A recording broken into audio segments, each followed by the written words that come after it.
Good day, folks, and welcome to the IT Way. My name is Joanne, and today we're going to continue with a series of episodes that we had before, how to configure, implement, and make sure that your full Meraki stack is well, healthy, and strong. So we started with the Cisco Meraki appliance, with the switches, the access points, as well the cameras. Now we're going to go through the episodes for the AMG.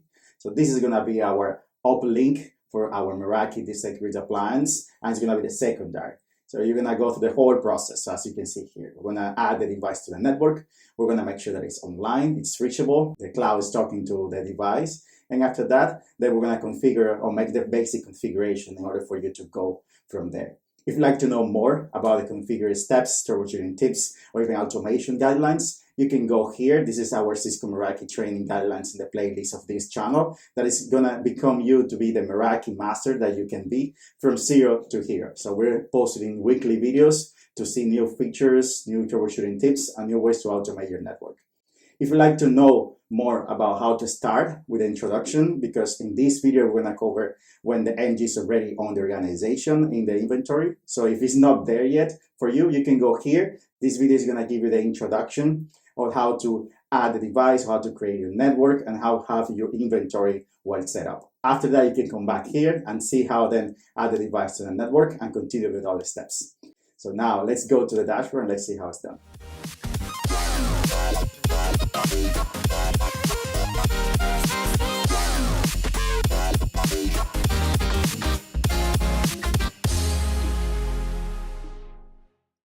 And now we're here in the dashboard.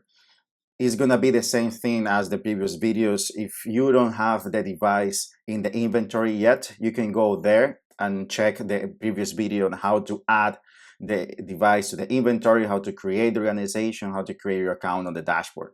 After you have the device in the inventory, you can come back to this video. I'm going to show you how to add it to the network. So we know that we have the Meraki stack network, and we have the security appliance, we have the switch, the wireless, and the camera. So now we're going to add an MG to this network. So it should appear as an additional tab as well. In our inventory, I just have to find for the AMG. This is the device that we want. We're going to change the network assignment and add it to our Meraki stack network. After the change is saved, we just have to refresh the page and we should see then the new tab for the cellular gateway. Having this tab, we can go to cellular gateway, and it's going to look a little bit to the list of the switches, the access points, and the camera. So it's not the same as the security appliance. So you can see the list of all the cellular gateways that you have here. In this case, we just have one. And this is the device status page. It's almost the same thing as the other one that we have previously. The difference is going to have just in the way that you configure the IP addresses and such, because you don't have to configure in this one. It's going to take all the IP addresses from the cellular connection. After having the device in the network already, the next step is going to be go physically and connect the device to the switch or the security appliance that we're going to use. In this case, I'm going to use a PoE injector just to power the device, and then we're going to connect the cellular gateway to the secondary uplink of the MX. So the main purpose is to provide a secondary uplink to our MX. Now we know that we have the primary uplink, which is the one that we used before, but we still need this port to provide the secondary uplink. So that's going to be the main aspect for this AMG21. So we're going to connect the LAN side of the cellular gateway, we can call it the LAN side, to this one interface of the MX to provide the secondary uplink. Let's go and then connect it. Since the 1-2 interface of the MX doesn't provide power, we will use a power injector just to give the power to the MG, and we're going to use the next port or the secondary port that you have in the MG to connect it to the 1-2. In that way, it's powered through the first port, or the PoE port, and it's going to provide the cellular connection as an uplink to the 1-2 interface of the MX. Now coming back to the dashboard, we can see that still the message is there. We have seen that several times previously, but now we can see that there is activity. If you see these green ports, it means that the device is talking to the cloud. And here you can see as well, the public IP address is there. We just need to refresh the page to make it green as always. Now that everything is back to normal, we can see that the two ports, one, as I mentioned before, is for just the PoE injector, and the other one is when the MX is connected to. In the uplink, we can see here what is the information. It means that it's getting an IP address from the cellular connection. It has a gateway and the DNS and everything. The type, you can see there is 4G, and the signal is great. After having all this, understanding that is good and healthy, we can go to the configuration phase. In this case, for the cellular gateway, there is not too much configuration that you have to do. The only thing that you have to be aware is what is the IP address that you want to provide to the downstream device, which is in this case the 1.2 of the MX.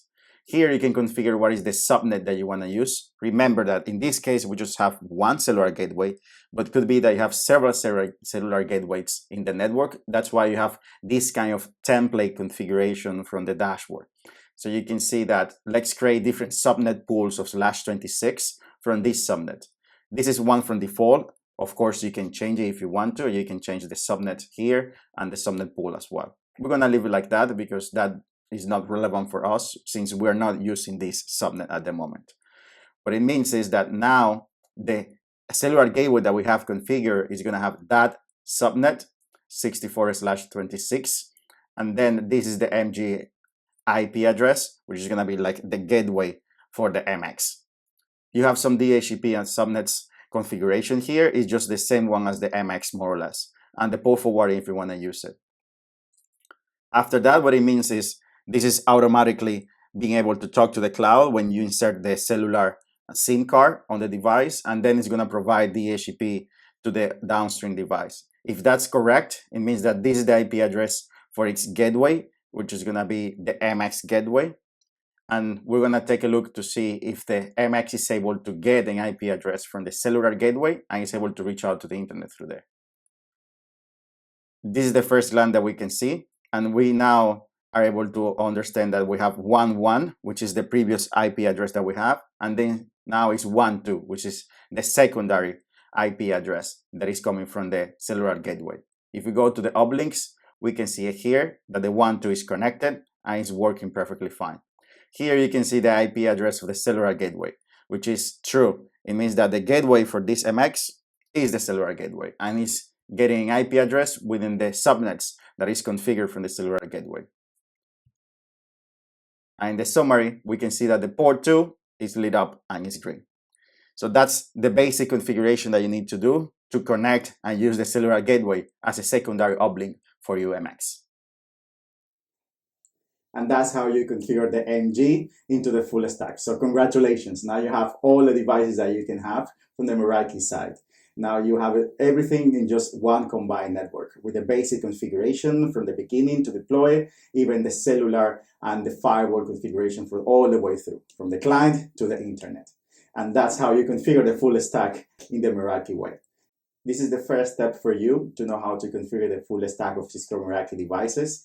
If you'd like to go beyond that and become a Meraki Master, configure and deploy and troubleshooting, you have to go to the Cisco Meraki playlist that we have for the training video series that is going from 0 to here. You're going to understand everything all the way to how to automate your network completely. I strongly recommend you because over there you can become a Meraki Master in no time. And that's how you do all the things in the Meraki way. See you the next one.